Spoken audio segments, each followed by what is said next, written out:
Jadi saya duga ada kemiripan antara ketua KPU dan Menkominfo. Ada tugasnya masing-masing. Ketika memang sudah kelar, ya udah dipecat aja, nggak apa-apa.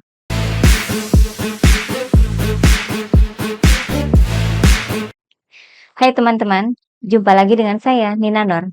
Bersama kita akan mengulik dunia politik. Kemarin ada breaking news ya, yang langsung jadi trending di media sosial bahwa Ketua KPU Hasyim Asy'ari dipecat oleh Dewan Kehormatan Penyelenggara Pemilu (DKPP). Sanksi pemecatan itu terhitung sejak putusan DKPP dibacakan, yakni kemarin pertanggal 3 Juli 2023.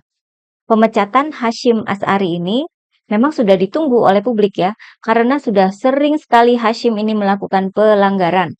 Kalau merujuk pada data yang saya baca di Media Tempo, sebelumnya Hasyim Asy'ari sudah melakukan 5 kali pelanggaran. Pelanggaran pertama dilakukan Hasyim pada Agustus 2022. Dia melakukan perjalanan pribadi bersama seorang ketua umum partai, Hasnaini Muin, atau dikenal juga sebagai wanita emas. Jadi ada konflik kepentingan di sini ya. Sanksinya waktu itu adalah sanksi peringatan keras terakhir. Pelanggaran kedua, Hasyim dinyatakan melanggar kode etik dalam kesalahan KPU dalam menghitung kuota minimal 30% perempuan calon anggota DPR, DPRD, dan sanksinya adalah peringatan keras. Pelanggaran ketiga, karena dia meloloskan Gibran sebagai calon wakil presiden, walaupun belum ada revisi dalam peraturan Komisi Pemilihan Umum atau PKPU yang menyesuaikan dengan putusan Mahkamah Konstitusi atau MK waktu itu. Harusnya peraturan KPU direvisi dulu baru Gibran boleh mendaftar. Hasyim dinilai melanggar kode etik dan diberi sanksi peringatan keras terakhir. Lagi ya, pelanggaran keempat, ini khusus rekrutmen calon anggota KPU Kabupaten Nias Utara. Si calon ini namanya Linda. Dia mengadu ke DKPP karena diganti secara mendadak. Ini dinilai lagi sebagai pelanggaran etik dan Hasyim diberi sanksi peringatan. Pelanggaran kelima, terkait kasus penggelembungan suara Partai Golkar di 4 kabupaten kota daerah pemilihan Jawa Timur 6. Ini yang memutuskan kasusnya adalah Bawaslu. Sanksinya ya teguran aja. Sedangkan ya kalau kita merujuk ke berita di kompas.com, ada tambahan 3 pelanggaran lagi yang pernah dilakukan oleh Hasyim. Kita teruskan nomornya ya. Pelanggaran ke-6, dia dinilai mengeluarkan pendapat yang sifatnya mendukung sistem proporsional tertutup untuk pemilihan legislatif. Sanksinya adalah peringatan saja. Pelanggaran ke-7 terkait lolosnya ex-narapidana kasus korupsi yang tidak memenuhi aturan MK ke dalam daftar calon legislatif DPD RI karena KPU lalai dan tidak teliti dalam tahapan pencalonan anggota DPD tersebut. Untuk ini Hasyim diberi sanksi peringatan keras. Pelanggaran ke-8 terkait kebocoran data pemilih pada sistem informasi data pemilih KPU RI pada tahun 2023. Ini dinilai sebagai pelanggaran kode etik dan diberikan sanksi peringatan. Sebelumnya sudah ada tuntutan mundur dari berbagai elemen masyarakat ya, misalnya dari LSM dan dari para netizen. Lawang sudah beberapa kali melakukan pelanggaran. Dikasih sanksi peringatan keras terakhir aja, itu juga sudah lebih dari 1 kali. Kalau soal mundur sih para pejabat kita memang pantang mundur ya. Tapi kan harusnya pihak DKPP bisa langsung memecat Hasyim ketika dia melakukan 2 kali pelanggaran. Atau memang ada bisikan gaib dari atas sehingga nggak bisa dipecat. Nah ini, kita jadi menduga-duga lagi kan ya, seakan ada kekuatan di belakang Hasyim ini yang melindunginya dari pemecatan, walaupun sudah berulang kali melakukan pelanggaran. Kalau data dari Tempo dan Kompas itu sudah lengkap ya, berarti yang terakhir ini merupakan pelanggaran nomor 9.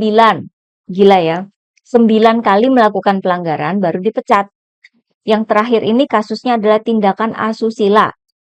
DKP menyebut bahwa Hasyim terbukti melakukan pemaksaan, hubungan badan terhadap anggota panitia pemilihan luar negeri atau PPLN Belanda.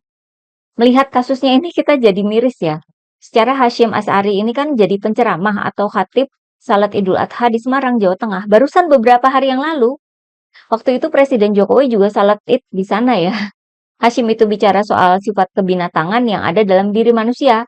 seperti sifat mementingkan diri sendiri, menganggap golongannya lah yang selalu benar, sifat rakus, tamak, ambisi yang tidak terkendali, sombong, dan lain sebagainya. Kok bisa ya? Orang yang sering melakukan pelanggaran lalu dijadikan penceramah di depan presiden pula.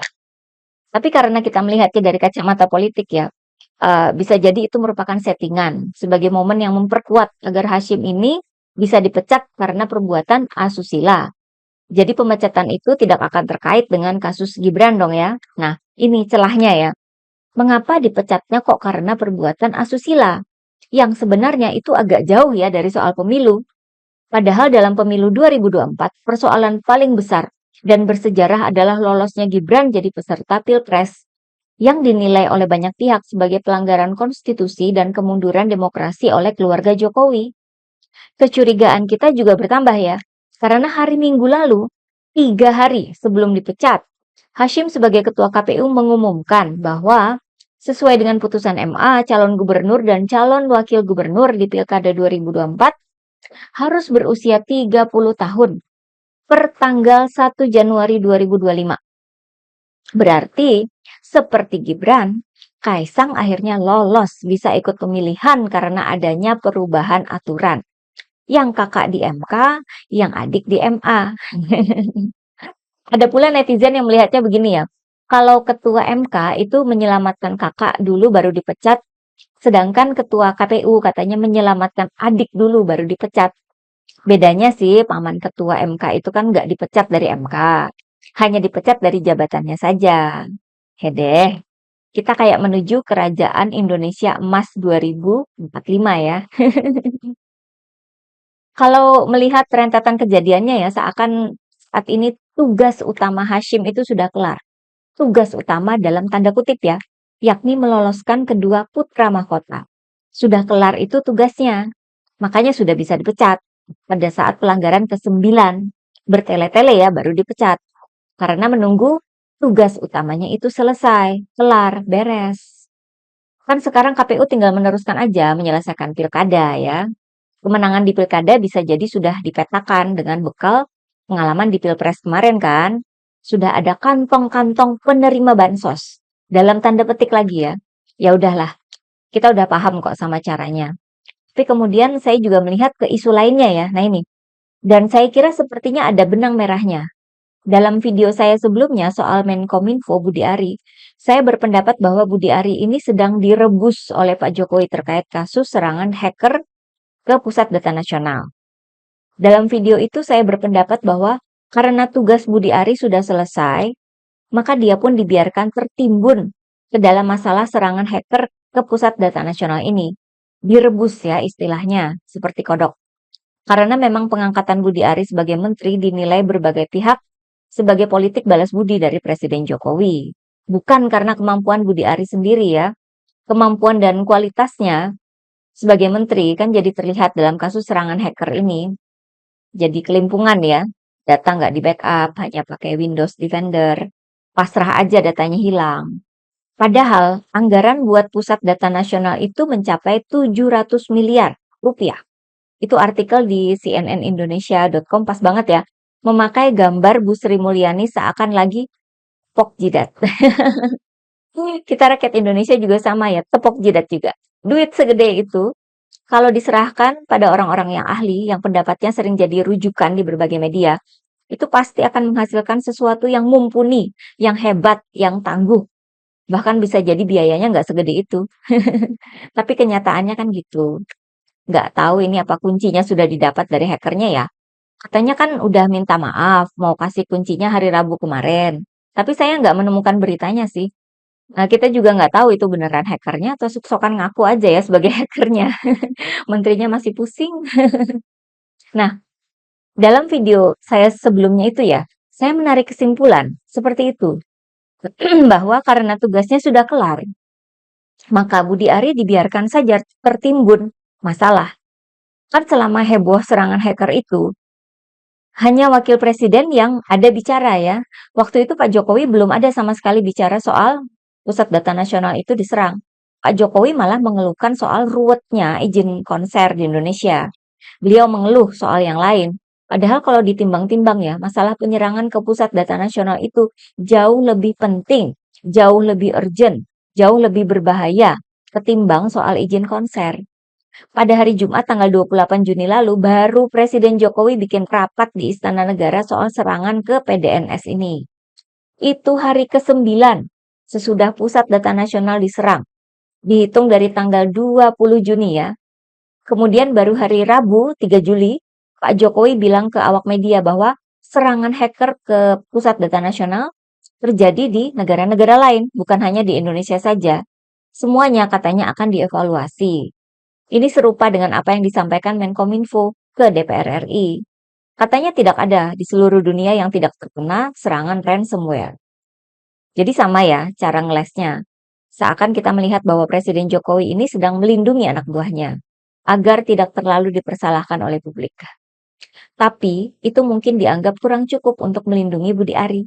Nah, kalau Budi Ari masih dibela oleh Pak Jokowi, berarti bisa jadi tugasnya belum selesai.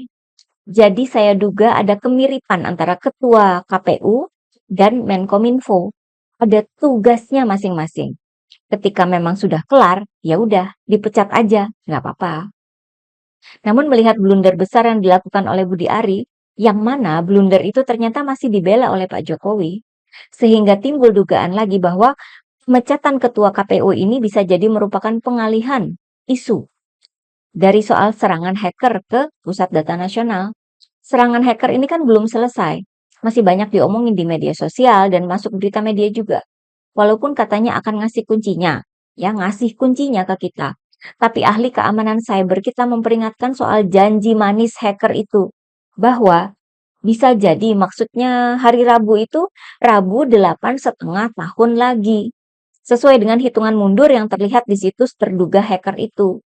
Masih sangat sulit bagi Budi Ari untuk membuat publik melupakan serangan hacker itu. Katanya kan orang Indonesia itu cepat lupa. Tapi ini kok masih pada heboh aja. Mungkin karena itu ya, diusahakan terjadi sesuatu yang lebih heboh untuk menutupi hal yang mau ditutupi ini. Itu sih dugaan kita ya. Gimana kita nggak menduga-duga? Soalnya makin sering kita mendengar omongan yang mencela-mencele, makin terlihat politik dinastinya, tapi ngarep nggak terlihat. Dianggap rakyat ini bisa dibodoh-bodohi, dibiarkan nggak cerdas ya. Ya gitu deh. Oke, bagaimana pendapat teman-teman? Sekian dulu dari saya. Gitulah, kura-kura.